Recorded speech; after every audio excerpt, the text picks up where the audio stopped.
আজকের ডিনারের জন্য আমি পেঁয়াজু বানাবো। তার জন্য চপারের মধ্যে কাঁচামরিচ এবং পেঁয়াজ কুচি করে নিয়েছি।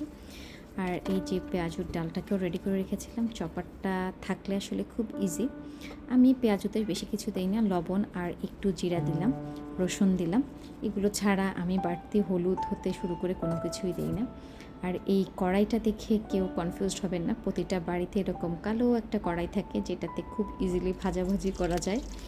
আর এই কড়াইটা আমি অনেক দিন ভেবেছি যে মানে চেঞ্জ করব, ফেলে দিব, বাট পারছিলাম না। কড়াইটার প্রতি একটা মায়া জমে গেছে। এই আর কি। তো প্রথমেই আমি কিছু রোল ভেজে নিচ্ছি। এই রোলগুলো আমি বাসায় বানিয়েছি, বাট মানহাইতি স্যারকে একদিন স্কুলে দিয়েছিলাম, হার্ড হয়ে গিয়েছিল বললো, তাই আজকে আমি একটু ভাজি করলাম অল্প কয়টা, যাতে দেখতে পারি কেমন হয়। এরপর পেঁয়াজও ভাজা স্টার্ট করলাম।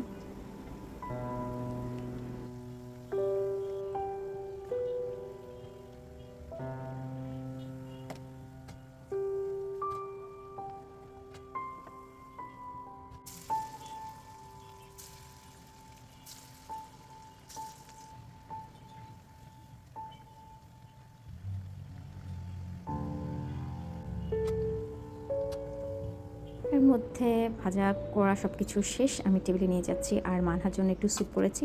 এই হচ্ছে আমার আজকের ডিনার। এই তো, সবাইকে শুভরাত্রি, আল্লাহ হাফেজ।